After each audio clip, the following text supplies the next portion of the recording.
Hey, what's going on, everyone? So I get asked all the time, what's it take to play at a high level, right? What's it take to hit at a high level? Couple things, really two things. And this is really for any level, right? High level, what does that mean? Is it major leagues? Is it high level college? Is it high level high school? Here's the thing. I coach basically all ages up through high school. I work with college players. I work with professional players. But the majority of the players that I see are from ages 10 to 17, okay? I personally coach all summer a 17U team. All of our players on our team want to play college baseball, right? A certain amount of them go to play at the Division I level every single year. What are some of the big things that I see that allows hitters to take that jump from high school to a high level of college? And then when I see college players that are able to make that jump to professional baseball, what is it? And then when I see minor leaguers that can make that jump to the major leagues, what is it? The biggest thing for me is it's two things. The first thing is you've got to be able to hit a good fastball. You've got to be able to time, and by time, I don't just mean like get loaded on time, like that's a very small part of it. But you've got to be able to hit a good fastball, a plus fastball, for whatever level that is. So if you want to play Division I college baseball, you've got to be able to hit a 90+ mile an hour fastball, right? And so if you're a high school player, if you're a junior or senior, and you can't hit, if you're struggling to hit in games, if the velocity gets above, 82, 83 miles an hour, and you struggle to hit that fastball, it's going to be really, really difficult for you to play at the next level, to play at a higher level, right? Because in order to play at a higher level, it's going to require you to time a fastball that's a lot faster than that, right? And so you've got to be able to hit that fastball. If you want to play professional baseball, especially in today's game, you've got to be able to hit a fastball that's going to be above 93 miles an hour, 95 miles an hour, right? There's more guys than ever that are throwing 95+ miles an hour. You have to be able to hit that fastball. If you cannot hit that fastball, you can't play.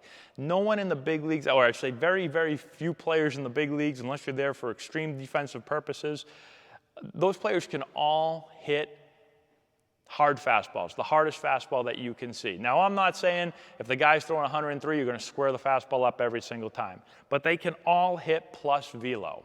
All right, so that's the first thing that you've got to be able to do. You've got to be able to time and hit a hard fastball. And how do you do that? Really, it's about your swing mechanics, right? Now, obviously, it's about being loaded on time and being in a good hitting position on time. But your barrel, first, you've got to have bat speed, right? So you've got to have bat speed. You've got to have some strength. You've got to be able to work your body in the right sequence. No doubt about it, to create bat speed. You've got to have bat speed. But you've got to also have bat quickness. So you've got to be able to, when your body wants to swing, you've got to be able to go. And your barrel's got to get up to speed really, really quickly. And you've got to have a good path.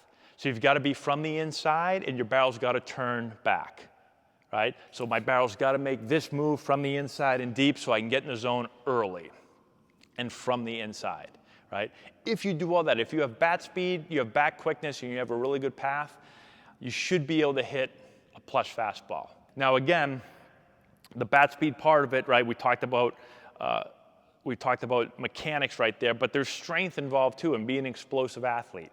The more explosive an athlete you are, the more bat speed you're going to be able to create, right? So that's also part of it as well. So if you've got a really good swing, but you weigh 110 pounds, it still could be difficult to hit that plus fastball. So you've got to make sure that you're getting your body as strong and as explosive as possible, all right? So that's the first thing. Can you hit a fastball, a good fastball, not just a fastball, right? A good fastball. If you can hit a good fastball, that's not it, right? You still might not be a great hitter. The next thing you're going to have to be able to do is you're going to have to be able to identify and lay off of bad off-speed pitches, typically breaking balls, right? So you've got to be able to recognize spin. You have to see spin. I'm not even saying that you've got to be able to smash curveballs or breaking balls or sliders, right? You don't have to be able to crush. In order to play at a high level, you don't have to be able to crush off-speed pitches, right? There's very, very few hitters even in the big leagues, the best hitters in the world. There's very few hitters that absolutely destroy fastballs and absolutely destroy curveballs, right? But you've got to be able to recognize and spit on, lay off of off-speed pitches, breaking ball sliders that aren't strikes. Right? If you can't do that, it's going to be really difficult to hit at a high level. If you're consistently chasing bad breaking balls, you can't hit at a high level. And I see this all the time, especially at my level that I coach at. Right? So we have some guys that can really hit the fastball, but they can't see spin. Right? And so if the pitcher spins the ball and the ball bounces out there, we've got guys swinging at it. Or the ball's thrown 3 feet off the plate and we're swinging at it. If that's you, it's really, really difficult to play at a high level. Right? So you've got to be able to time the fastball, the plus fastball, and you've got to be able to recognize spin, and you have to be able to lay off of it. Okay? Those are two huge things. Now, obviously, there's more to hitting than just those two things. But I think that covers a huge part of hitting. You know, being able to get to the plus fastball and being able to lay off of the bad breaking ball. There's not a lot of pitchers that consistently can throw the ball, a breaking ball, an off-speed pitch for strikes over and over and over again. Now in the big leagues right now, they're throwing more off-speed pitches, more breaking balls than ever before, and less fastballs than ever before. But if you look at the numbers, they're also throwing the ball in the hitting zone less than ever before, okay? Way less than ever before. And so that's one of the main reasons why you've got to be able to lay off that pitch. Right? It's hard to throw a breaking ball for a strike, even at the big league level, but especially if you're a high school player trying to get to college, right? It's hard for pitchers to throw consistent breaking balls for strikes. So that's why I say it's important to be able to recognize it and lay off of that pitch. If you're consistently chasing it, well, then you're never going to get a good fastball to hit, right? You're either always going to be behind in the count or you're never going to be able to hit with 2 strikes because you get to 2 strikes and the guy throws a breaking ball out there and you swing and miss at it every time, right? You'll have no chance. You're not going to get to that level, and if you're at that level, you know, you're going to be on the bench, okay? So how do you get better at recognizing spin and hitting spin? Couple things. One, yes, you can track more, right? So if a pitcher is throwing, you should be watching, picking up release point, learning the subtleties of what a breaking ball looks like versus a fastball, right? We've made videos on that, talking about, you know, wrist position, the fat wrist versus skinny wrist, noticing, you know, what the ball looks like, where the fingers are on the ball, how the ball comes out of the hand, is there a hump to it or not, right? There's a lot of things that you pick up just by seeing pitches over and over again, and you don't have to be in a game to do that. You could be in here, standing back here, watching a pitcher throw a bullpen. I do suggest that you're not just picking up pitches by, you know, just looking, but then also actively saying, am I going to take that pitch or not? Am I going to swing at that pitch or not? You can verbalize it by saying yes. We actually have a tool, I don't have it with me right now, but there's a bunch of different ways you can do it. You can grab a bat, cut it in half, use a small PVC pipe, and actually go through a swing without, you know, hitting a ball. You can do it in a small area so that you're making swing decisions. You're not just seeing the ball out of the hand, but you're actually making a swing decision, right? So doing that in practice a ton will help you. Getting live at-bats in games will obviously help you as well. Having a coach, and not everyone has this, but if you have a coach that can throw fastball and curveballs to you in batting practice, right, that will also help as well, picking up the breaking ball, okay?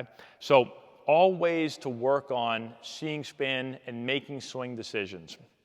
I'll also say the better swing you have, the easier it is to see those pitches, right? And so we've talked in prior videos, if you're trying to create a whole lot of power with your stride, if you're getting off your backside too early, if you're shifting forward, if you're not controlling your weight, well, then it's hard to then see the pitch and slow the game down. It's hard to be able to adjust to that off-speed pitch. If you're controlled, if you're in the ground for a long time, if you're getting yourself ready to hit, right? If your barrel is turning in the zone deeper, if your swing mechanics if you have a high level swing mechanics, then that makes hitting breaking balls easier, right? If you've got to cheat to hit a fastball because your swing mechanics aren't very good, you're probably not going to see the breaking ball as well. So there's a lot that goes into it. But the bottom line is you've got to figure out a way to hit high velo. And again, You can hit high velo by improving your swing mechanics, but also by seeing high velo. It's one of the reasons why we do a whole lot of machine work. We put the machine on, we turn the spin rate up, we turn the speed up, because you've got to be able to hit that. We just went down a couple of weeks ago to Yukon. We worked out with their coaching staff, our 17U team. In the batting cage and on the field, they had the machines throwing fast with high spin rates, and a lot of the balls were up. And the really good hitters could make adjustments, and they could get to that pitch and they could drive it. And the hitters that weren't so good couldn't make the adjustment. They couldn't get there, whether it was a swing fault, or they just weren't willing to make an adjustment, or they just didn't have the capability, they didn't have the strength, they didn't have the bat speed, right? To me, that really stood out and showed really quickly what guys can handle high velo and what guys can't. And that's just off a pitching machine. That's not even a live arm that can then spin a breaking ball and locate. That's just a machine throwing it basically in the same spot every time. But it was high spin rate, high speed, and it was a little bit up. And the really good hitters could get there, and the hitters that aren't as good, not at that level, had more difficult time doing so. So that's another way you can practice that. So hopefully that makes sense. But hit the high speed fastball, and lay off the breaking ball, and you can hit at a high level. Hopefully that helps you out. Let me know if you have any questions in the comment section below. Subscribe to the channel, hit the notification bell. Go check out our hitting course also. I got a swing course, click the link below. We'll teach you all the mechanics and all the drills that we use to hopefully be able to help you hit the high velo fastball and lay off the breaking ball. That's all we got. We'll talk to you later. If you've got hitters that you're looking to improve before the start of next season, this is essential for you. Matt Antonelli here, former Major League player, first-round pick, and college coach. With this course, we're going to show you exactly, step-by-step, how to generate power, develop bat speed, and enhance swing mechanics. Regardless of your hitter's age, this course is going to deliver advanced hitting techniques that will allow any hitter to get better and make an impact at the plate this spring. We have a full catalog of training content that you can access from anywhere at any time. This course is perfect for players, parents, coaches, instructors, and more. It offers a comprehensive package of drills and techniques that you can directly implement. Our course has helped hitters all over the country at different competition levels, and the feedback that we've received has been outstanding. The work you put in now will drive your success at the plate this spring. Get the essential knowledge that you need to take your game to the next level.